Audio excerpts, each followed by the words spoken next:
Welcome to Blanket Fort Books. We are back at it again, getting ready to talk about one of our favorite actresses. Actually, I didn't even take consensus. Do we actually like this actress, or did we just choose her? I like her. But we love Helena Bonham Carter. I love her, yeah. I mean, I like her a lot. Same. Is she my fave? I guess we'll find out. She's worth celebrating. And that's what we're doing today. My name is Rachel. You can find me on Twitter at Abrams Records. My name is Whitney. You can find me on Twitter at Wit and Wisdoms. And my name is Gabe, and I am Board Seed on Twitter. And the podcast itself would be Blanket Fort Book. No plural, just one book. We only do one book on Twitter. Yes, we only talk about one book. Or maybe our whole thing is that eventually we'll ramp up to the ultimate book. And that is the Blanket Fort book that we'll release about our podcast. Done. Okay, planned. Blanket Fort Bible. On how to make blanket forts and podcasts. Oh my god, incredible. Love it.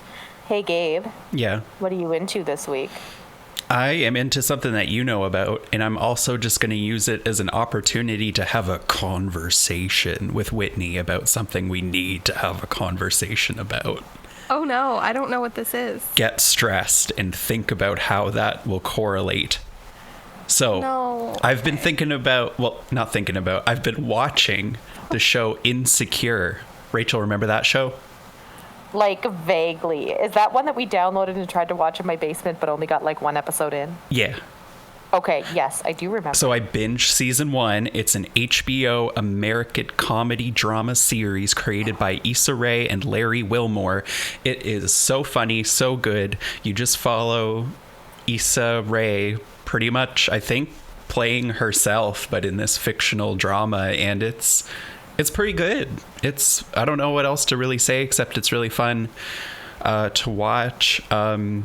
I guess to directly read from the Wikipedia, the main premise is it's about the awkward experiences of a contemporary African-American woman, and the pair eventually settled on the current title of Insecure. That's how they came up with the show.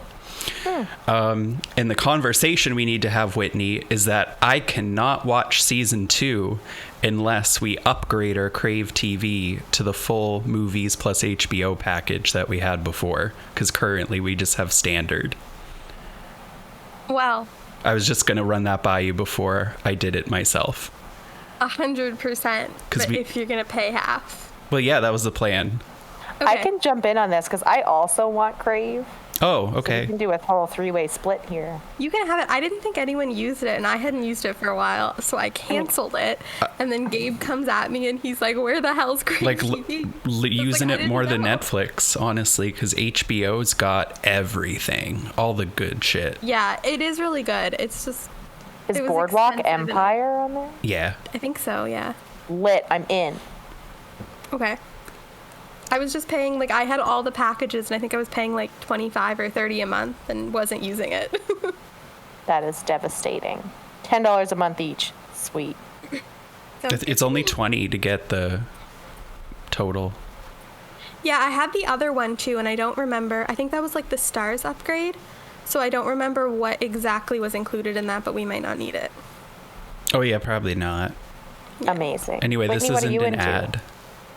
Well, I thought the conversation was going to be about an adult cartoon that you were going to try to force me to watch, and I was not into it. Oh, no, But I wouldn't hold on to that as a conversation to have. okay, good.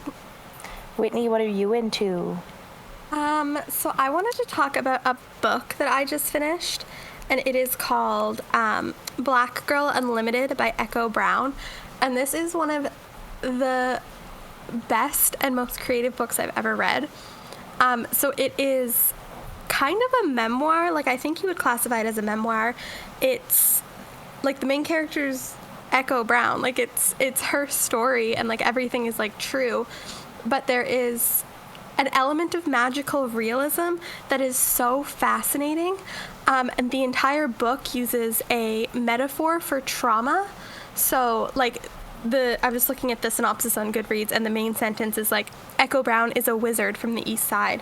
So like the metaphor they use is her and like her family has gone through like a ton of trauma. The whole book is about kind of like sexual assault and growing up poor and black in America, like about like horrible, like very, very sad things. And they have the metaphor for trauma. I keep from saying the word metaphor. Is there's like a black veil that wizards can see, and wizards are the people who have also experienced trauma. And like the book is about how you can't let like the black veil take you over, but when you open your eyes, you can see how many other people are like struggling and like people who like seem to do bad things. They have a black veil attached to them because they've gone through like their own traumas, and it was just so crazy well written. It was amazing. 5 stars. Like one of the best books ever. That sounds It was just super good. It was so beautiful. It was like friendship, and her story was just so good. So good. Anyway, I really loved that book. I needed to rave about it because I've never read like a memoir that like includes magical realism. Yeah. Can I just like back it up to the word trauma and just mention that my family, when there was a show called Trauma on TV, and it was like ER trauma, like they're dealing with like physical traumas. That's what came to mind. Yeah, we always used to call it trauma because that's how it's spelled. Is how it's spelled. It's I'm true. not So gonna. you know. Oh, I'm gonna read it as that forever now. Yeah, why is there a U in Trauma. there? I don't know. No reason. Well, you guys are aware of what I'm into this week because I kind of forced them to watch a preview for the first season of Final Space. Oh yeah. I love that show. I had already watched season 1, and then I wasn't aware season 2 came out, and now season 3 is coming out, so I'm rewatching it from the beginning. And That's a lot. it's so good. It's kind of like, it's stupid funny with like an underlying juicy level to it if you want to go that deep. But Fred Armisen is in it as a really annoying robot. So that makes it for me. And there's a cute little green alien called Mooncake, and all he says is "chookity." And I love it. So that's what I've been into. Sounds like a great time for me to start. Yeah. It's I'll perfect. pass, but I love and respect you. Chookity. All right, so now we're moving on over to what I'm just going to say is one of our favorite actresses. She is pretty bomb. Yeah. I Helena think Bonham that's an Carter. accurate statement. Yeah. I think. Wait, hold up. It might be worth saying real quick. By the looks of things, Rachel, don't tell me right now, but I don't know what movie you watched. I have a feeling based on the other 2 movies that I'm aware of that we watched, though. I feel like we didn't pick standard Helena Bonham Carter movies because I think the reality is the 3 of us have seen so many of the good, major, famous Helena Bonham Carter performances. So we wanted to dig deep and find some maybe more obscure Helena Bonham Carter performances that people may not have seen or we have not seen before. Yeah, Well- I searched. To be fair, I did not search that hard, but I had still never seen this one. You go ahead first then, because this is a perfect segue. I watched Fight Club. Oh my gosh. You're not supposed to talk about it. I'm so glad you watched Fight Club. Wait, what? It's the first rule. You're not supposed to talk about it. Oh, I thought you were saying like I was supposed to make you guess because I was like, oh crap. No. Yeah, so without explaining the movie, I would need like 5 times longer than the actual movie to explain the premise of that movie. And it is nothing like what I thought. Like, I kind of thought it was going to be a fight club, which it was. And that was kind of it. Mm-hmm. But no. Yeah, it is like a psychological thriller. Oh, yeah. And it blew my socks off. It had to do... Oh, I don't even want to say it because, like, are we doing spoilers? I don't know. Fight Club's a classic that a lot of people already know the ending, but I feel like you can... Whitney doesn't. Whitney, do you want to be spoiled? No, I don't care. Spoilers don't bother me. Maybe just, like, do like your intro about like what you thought and then be like, hey, now we're gonna go into spoilers. Okay, well, So I people did know. think it was really well done. Like, I was late at night. I started it at like 12:30, and it's like 2.5 hours long. So I was already like, ooh, I don't know, I might fall asleep. But nope, it kept my attention the whole time. I really kind of thought Helena Bonham Carter was going to have a little bit more of a role than she did. Pretty sure she's the like only female who had a line at all. Like, there's no other women in that movie. But she was good. She played a weirdo as per usual. So it starts out with the main guy, who I'm going to forget everyone's names, by the way. But the main dude, he is fine. Like, he's an insomniac, and nothing he can do is helping him. And he tries to go to a doctor, and he's like, exercise. And that's all he'll tell him to do. Or the doctor had recommended, he's like, but I'm dying here, guy. And he was like, no, if you want to see someone who's really suffering, go to like the male prostate cancer support group, and then you'll see some sad stuff. Like, that's suffering. That was Oh like my when God. and so he does go. He does not have prostate cancer. And then he just like bonded with himself through watching other people open up and cry, and he started crying, and then he slept like a baby. So then he just starts getting addicted to going to all of these support groups that he's not a part of, like terminal cancer groups and tuberculosis groups, and he just gets addicted to going there and crying because it just makes him sleep better. And he never talks, so he's not lying. He's just there for no reason. And then Helena Bonham Carter starts going up, and she does the same thing. She has none of the, like, she goes to the male prostate cancer group. And obviously she doesn't have it. She's a woman. So anyway, they both start doing that, and then they get on each other's nerves, and then they agree to go to the different nights of the week of these meetings so they don't meet each other because they just clash. And then one night he's just stressed, goes to a bar, meets a guy, and they just start beating each other up for fun. And they start a fight club. Brad Pitt. The two parts of those stories like have nothing to do with each other, but like also like, yeah. And then there's a lot of arson going on, and he's like, why is all this, like, his apartment gets blown up, and he's like, what? And then a lot of weird things start happening, and it's a really interesting plot. I would say Helena Bonham Carter did a really good job about playing like a woman who is very independent, but also like a huge hot mess. Mm-hmm. So she's very reliant on people around her at the same time as being like a woman who lives alone and fends for herself and steals people's laundry out of the dry cleaning place to go sell it across the street at like a hippie store. Like, that's her. But to get into spoilers, as the movie progresses, Fight Club grows and grows until it like spreads to like different cities. And as it's like every city has its different Fight Club, they actually start like a mayhem program where they start to like just commit like acts of vandalization. Vandalism. Yeah, thank you. Vandalization. It sounded right until I said it. Vandalism, and then eventually they start hurting people, and it gets really scary. And then it's like a cult. Like at this point, like they are like worshiping the leader, who is Brad Pitt, and this other guy, the main character, is just kind of along for the ride. He just liked getting beat up and beating people up, but now he's obsessed. Now he's like kind of like influenced by the main Brad Pitt guy.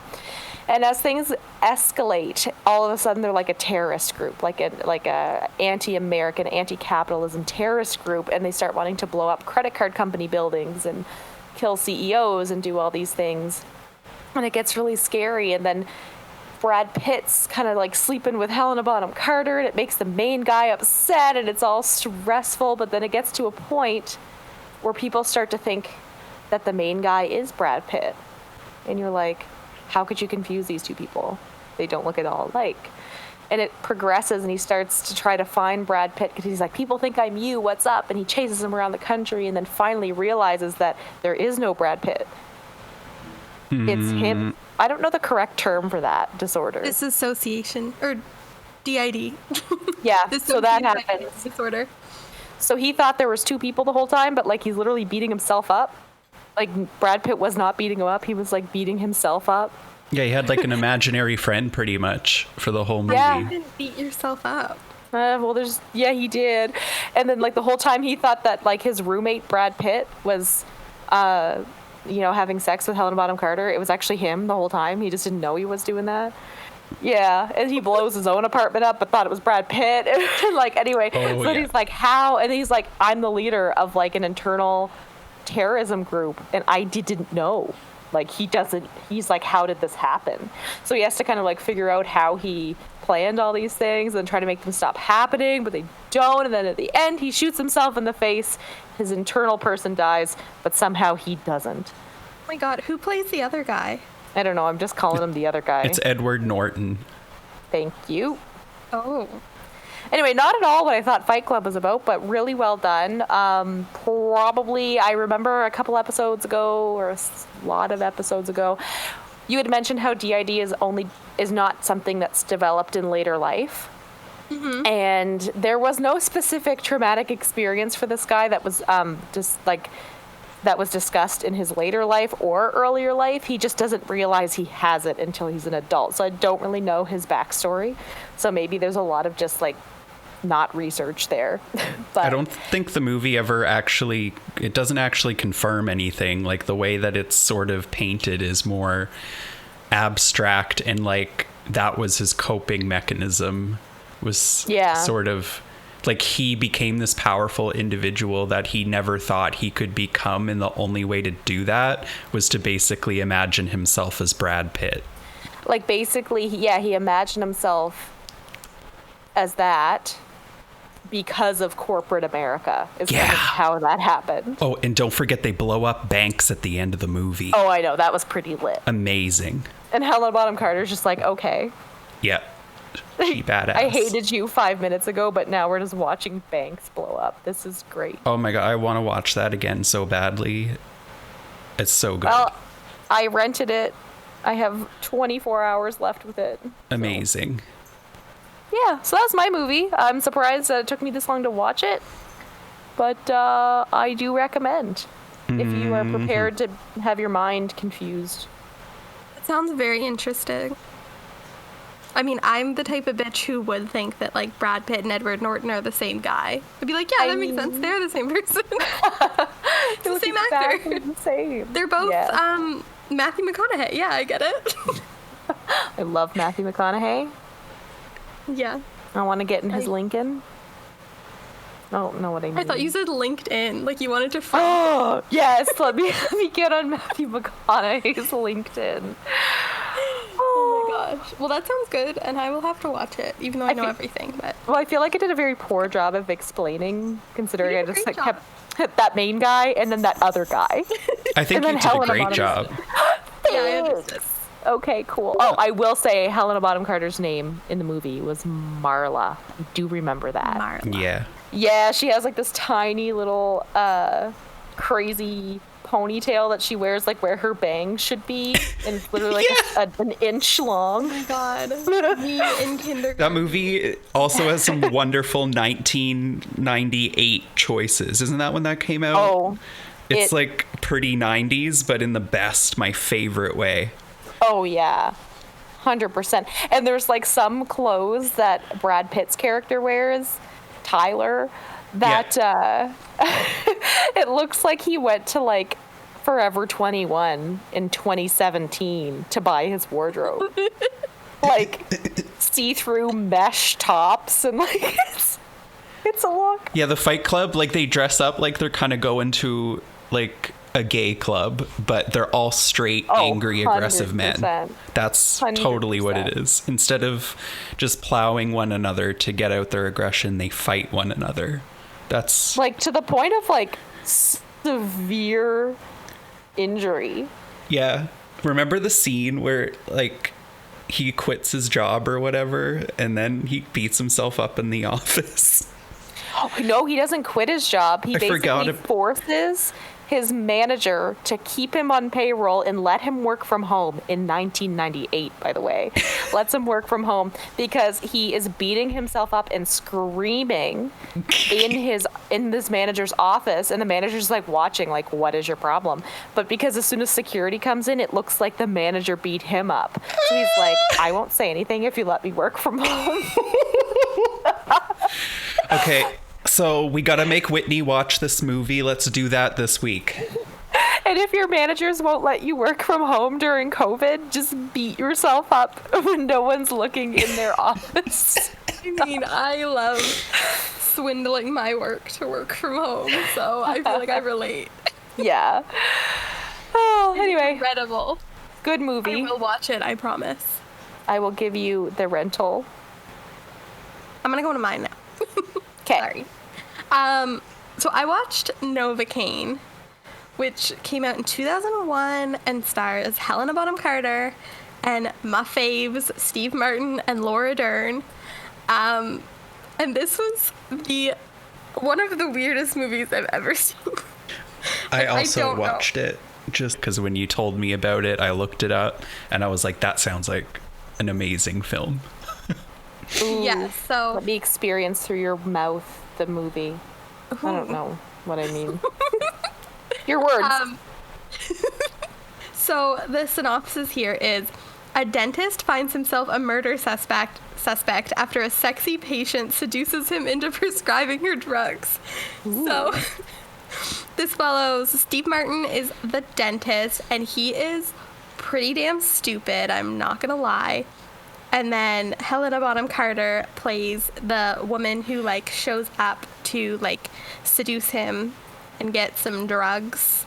And he gives them to her, and it's a mess. And Laura Dern plays Steve Martin, Frank's fiance, who also works at the dental clinic. And I cannot believe the things that happened in this movie. It turned into like a horror movie, like literally like a slasher film. And it started out just like, oh yeah, he's a dentist, he's doing his shit. And when Helena Bonham Carter was first on the screen, I was like, who the hell is that? She looked nothing like herself. It was crazy. She did, like, as the movie went on, but... Whoa. As she became more of a drug addict?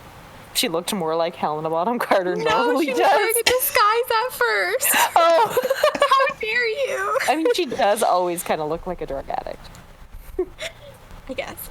So, yeah, there's a lot going on in this movie. I'm just going to say spoilers right now because I don't know how to explain it without spoilers. But yes, so Steve Martin runs this dental clinic. She comes in, she's like, oh, I have like a sore tooth. And he's like, okay, I'll give you some, what's it called? Tylenol 3. Oh, it's called Denerol or something, right? Denerol, yes. I don't think that's right. It might be close, though. Something like that. That sounds right. He tried to give her ibuprofen and she was like, oh, I'm allergic. So he prescribed her 5 pills of Denerol because it's a narcotic. And then she goes to the pharmacy and she adds a little 0 after the 5, so she gets 50. Which, life hack, if you ever want more pills, just find the same color pill. Or same color pen. And so the pharmacist calls him and he's like, yo, that's way over our limit. Like, don't do it again. And he is just like smitten with this girl. Like, he just wants to like make her happy. So he's like, all right, well, we're just going to ignore it. But then she comes back and then they have sex in the dentist chair. Ew. And then he like steals all of the narcotics that he keeps in his work. Okay, so yeah, Laura Dern she is a dental hygienist and she's like literally perfect. Like, she's also like so stunning in this movie, like in general, but especially in this movie, and like so intimidating. And I was like, whew. But yeah, so she works there as well. So she's not stupid. He keeps like blowing her off and like doing stupid shit. And then, oh my God, how do I... Basically, okay, there's this whole like crime scene investigation that like he's putting on himself because there was like drugs in someone's car. Like, some teenage boy had drugs with his name on it, and he was in a car accident and then was in a wheelchair, and they found, like, the drugs with, like, his doctor label on it and was like, how the hell did he get this? So he goes to Helena Bonham's apartment and is like, yo, what the fuck? And she has a crazy brother who's like crazy, like so crazy. Like, they sleep together and, like, she doesn't want to, and it's like, it's insane. Disturbing. It's so disturbing. And there was a scene in this movie that literally made me gag. I had to, like, pause it and walk away. And there were a few that made me gag. Well, the other ones didn't get me, but the one that made me gag is, like, Frank got into a fight with Helena's brother. I forget all of their names. Anyway, and he's, like, scared that the dude is going to come attack him, so he picks up a pair of scissors, and then the dude comes at him, and he stabs the scissors through the dude's palm, which is so gross to begin with, but then they're, like, still fighting, so he, like, reaches over and, like, opens the scissors while they're still in this guy's hand. I was literally sitting at my desk gagging. Like, it was bad. Gross. Okay, fast forward. Steve Martin goes to his own home, and then Helena Bonham Carter's brother is laying there dead. And he's like, what the hell? I didn't do it, but it's going to look like I did because I just stabbed this guy in the hand.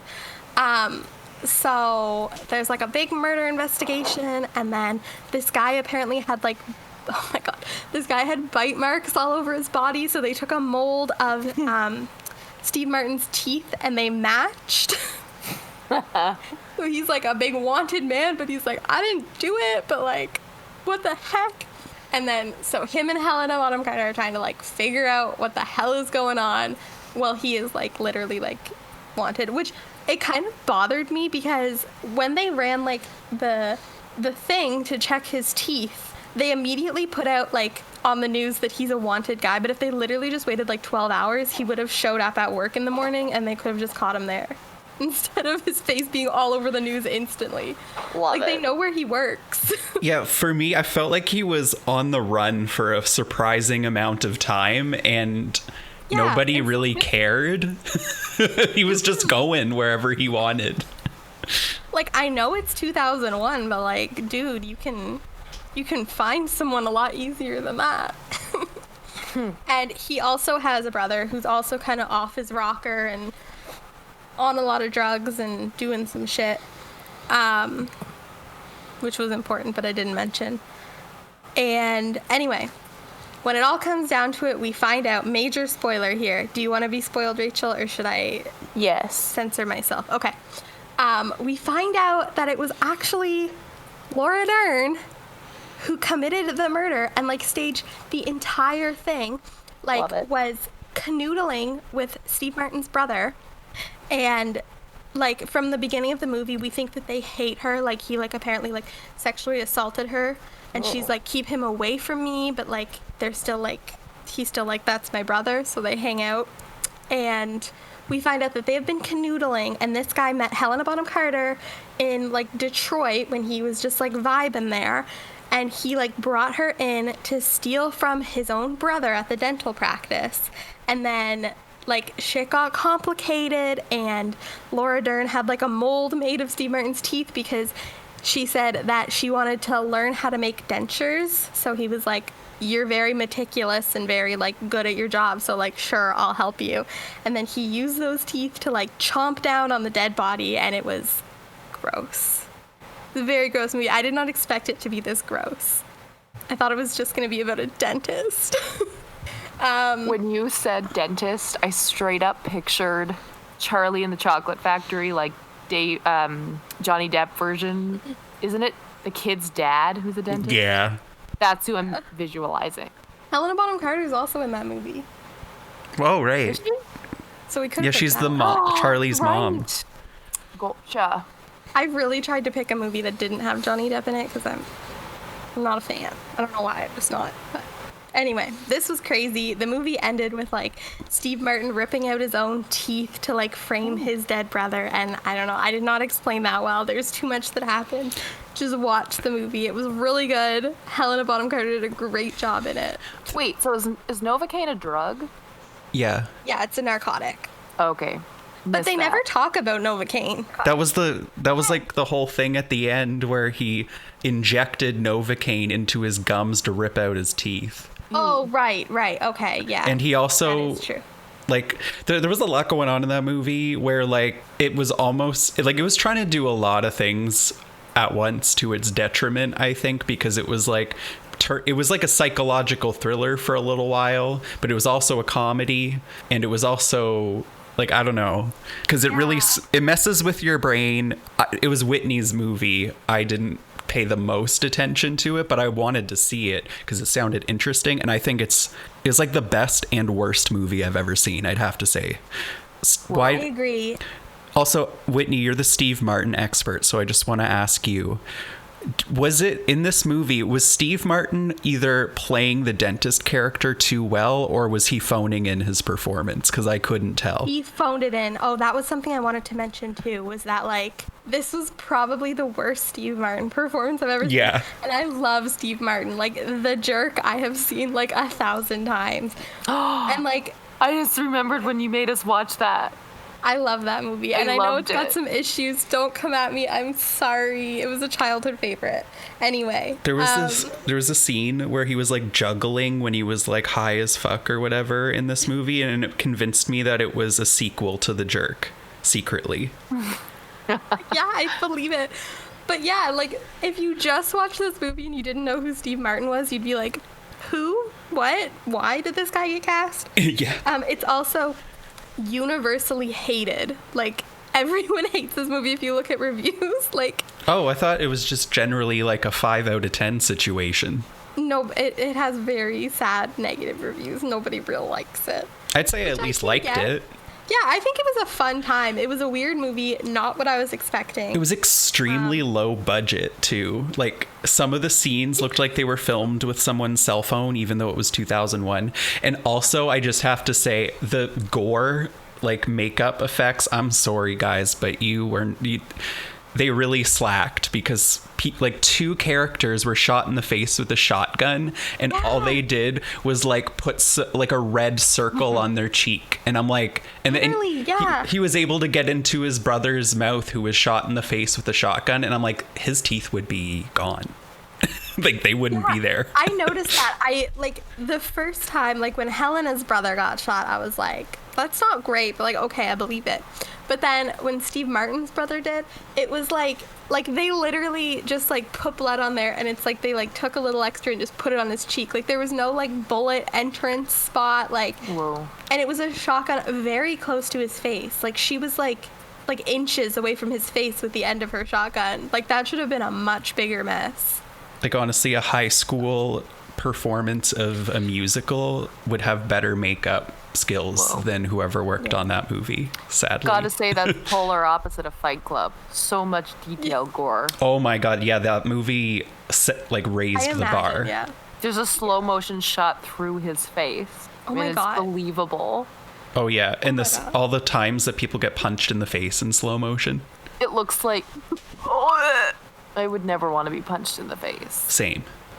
The scissor thing did just, like, yeah, it sounds pretty horrible. Oh, that was okay though. That part didn't look fake. That was good.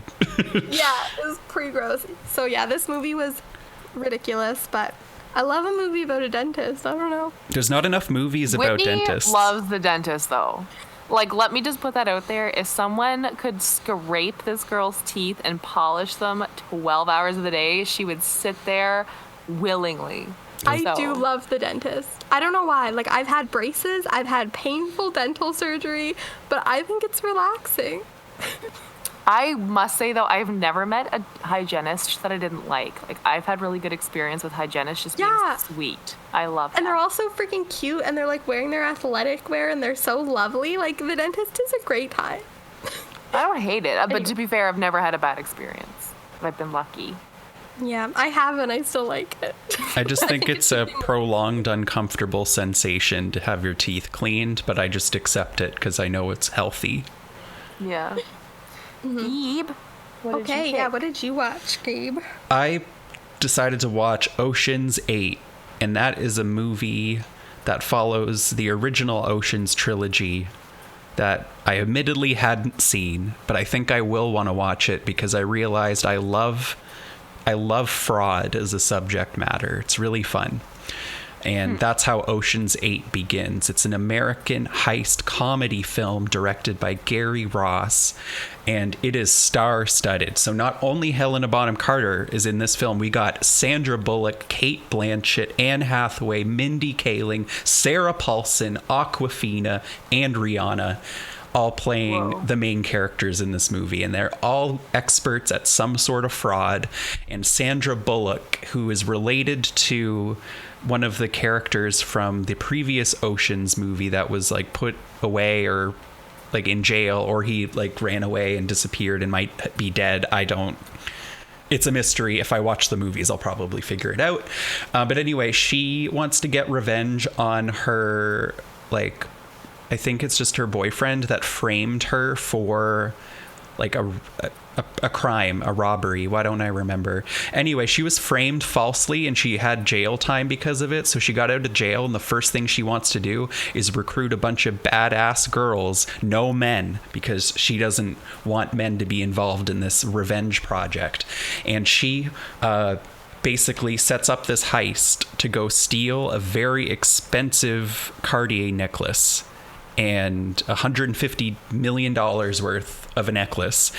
And basically the heist is Anne Hathaway, she plays like a celebrity that is going to go like basically red carpet fashion celebrity. And Helena Bonham Carter's character is tasked with being like the designer for Anne Hathaway. They basically set everything in motion. So Anne Hathaway's character is convinced that Helena Bonham Carter is like the most qualified genius to make her look pretty. So Helena Bonham Carter has to go convince like Cartier to let that $150 million necklace come out of the vault for one night. So Sandra Bullock wants to steal that necklace when it comes out of the vault for that one night off of Anne Hathaway's neck. And that's basically like the big setup here. And Helena Bonham Carter's character, she definitely plays like a version of herself that you had seen before. She's got like the crazy, messy, dirty blonde hair in this situation. And I don't know, like, I think the two of you watched movies where she had an American accent. I don't know in this movie if she was supposed to, because sometimes it sounded like she was bringing out like the UK versions of accents, but sometimes she sounded American, so I don't know. But either way, she did a really nice performance, and it was pretty funny a lot of the time. The performances were pretty good. I almost wish the movie was a little bit longer. I mean, it was already like close to 2 hours, but with that star-studded of a cast and that big of a supporting cast, I would have loved to see more screen time from like each of them, because it was really mostly Sandra Bullock and Cate Blanchett who were doing a pretty good job. But like the other side characters I thought were really interesting, because like Mindy Kaling plays like she can, what do you call somebody that can like determine like a jewel's value with like an appraiser, like like she's basically a jewelry expert. She's a gemologist. Is that it? Is that the word? Is that the real word? Oh, okay. Yeah. I feel like I've never heard that. We work in insurance, Gabe. Well, okay, speaking of insurance, I'm going to go into the spoiler territory now real quick. Because the thing is the heist part of this movie is only the first 3/4 of the movie. So for the last quarter of the movie, they successfully have stolen the necklace, and Mindy Kaling's character was able to tear it all apart. Like basically what they did is as soon as they got it off of Anne Hathaway's neck, Mindy Kaling brought it into a bathroom on location, and she like had stowed away an entire, I don't know, jewelry dismantling kit in like a change table in the bathroom. So she just goes in the bathroom, locks the door, pulls the change table down, and there's a big table, and then she opens like I think the hand dryer or whatever, and there's a bunch of tools in there, and within minutes she rips apart the necklace, takes all the stones off, and like I don't know, they smuggle them out and they replace the necklace with a fake that's made out of like Oh my God. whatever the fake jewelry thing is called that starts with a Z, like zirconium or something. Cubic zirconium. Oh, okay. Yeah, that's what they did. And basically Cartier eventually finds out that they replaced the necklace with a fake after Anne Hathaway accidentally lost track of it, but actually Aquafina stole it off of her neck while she was vomiting in the bathroom. So anyway, the fun part about insurance is that an insurance investigator shows up to investigate the theft of the necklace, and he's played by James Corden. And it's honestly, yes, James Corden, the insurance investigator, shows up for the last quarter of this movie. I mean, I feel that's accurate. And honestly, that last bit of the movie was like the funnest part for me, because he basically, like, he knows exactly what happened. And he's like, he goes up to, like, I think it's Sandra Bullock or whatever. And he's like, I don't want you. I don't want to imprison you, basically. I just want the necklace. Like, what is going on? And basically everything goes well, and I don't know. What? Like, I can't go over, like, there was a lot that I skipped over because it's like a complicated heist movie, but it's like it's really fun.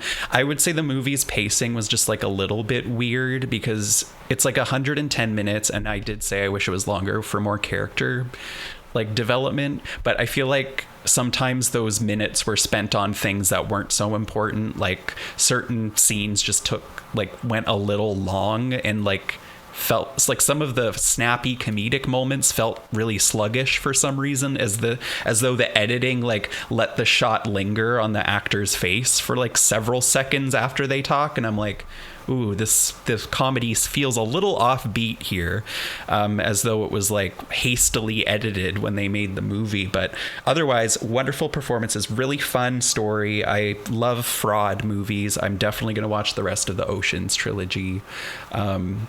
And I guess Helena Bonham Carter, she was mostly a supporting character, but it was a good pick, I think.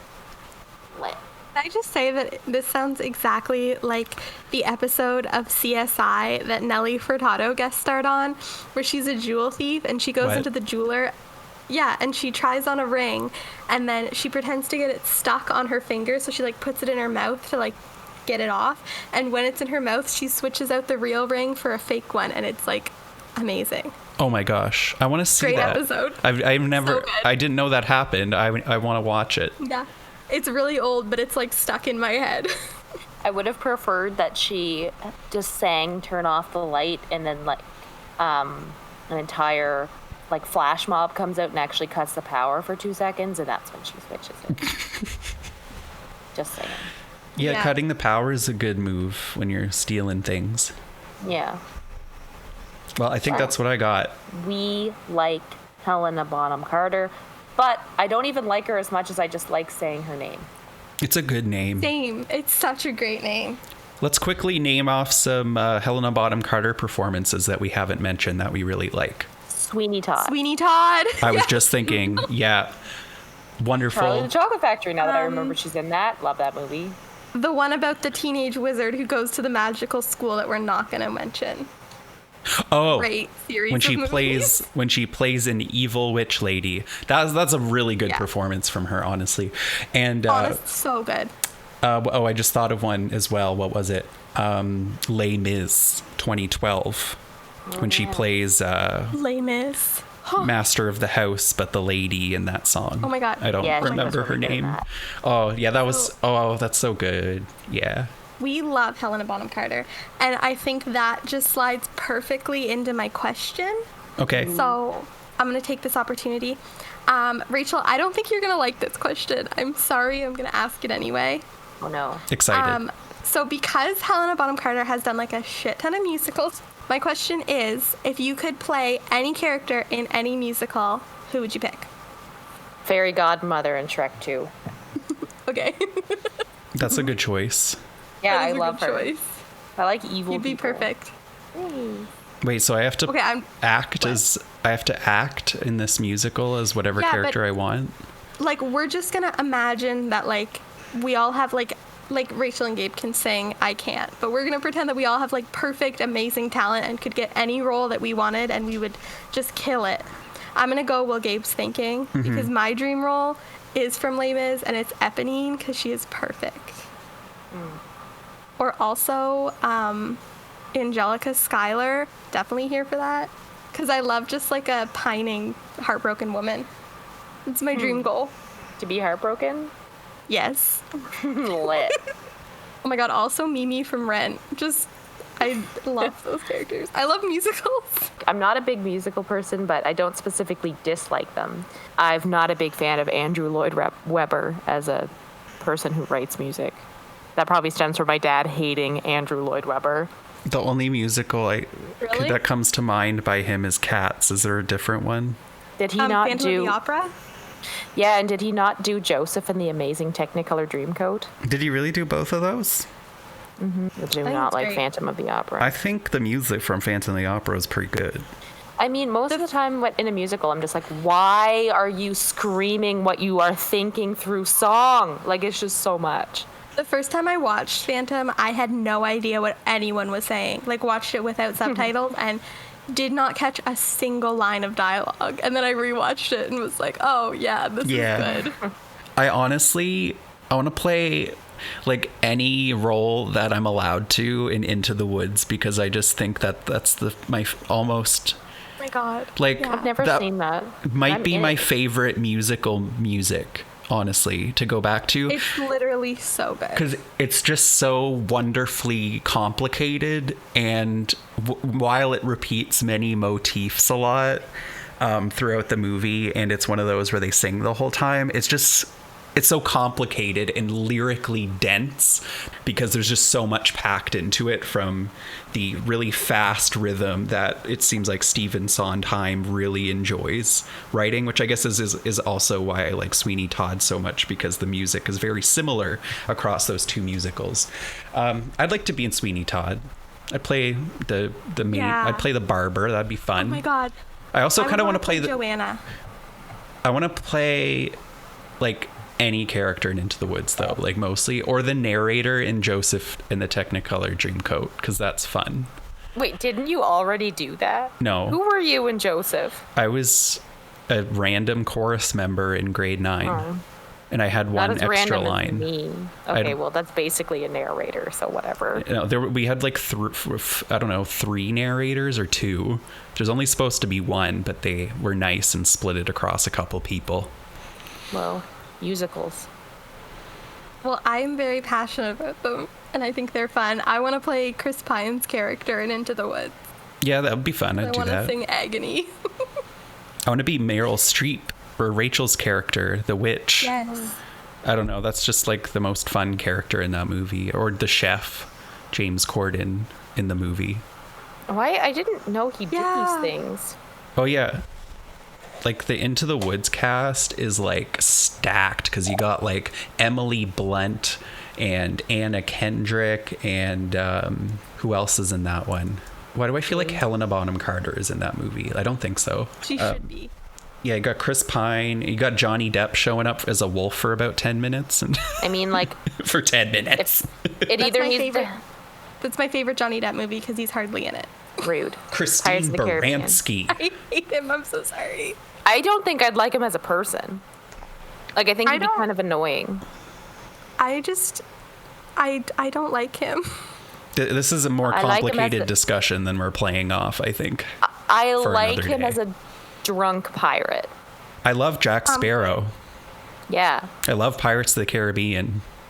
Yeah. Okay, I'm about to tell you something that I've never told you because I didn't want you guys to be like, oh, you have to. I've never seen Pirates of the Caribbean. Well, What? you did to me. This has been another episode of Pirates of the Caribbean I've Lovers seen like minus parts Whitney. of like the one with like Keira Knightley. Okay, there's 3 of them with her. I'm so I know confused. the ending with her and Orlando Bloom, and I've seen that ending, and I thought that was beautiful. How have you been friends with Rachel so long and not just accidentally seen all of the Pirates I'm of a the little Caribbean upset right movies? now. Because I don't want to watch them. The never stories crossed are my so mind. good. I'm sure. I've been hiding this fact for like 7 years of our friendship. My name's Rachel. You can find me at Abrams Records. Bye. Yeah, let's argue about this off podcast, because this is a crisis. Anyway, yeah, my name's Gabe and I am Bored Seed. I'm Whitney, and I'm a disgrace, and I'm at Wit and Wisdoms and Blanket Fort Books podcast, at Blanket Fort Book on Twitter. Thank you. Goodbye. Have fun. Bye. Helena Bonham Carter.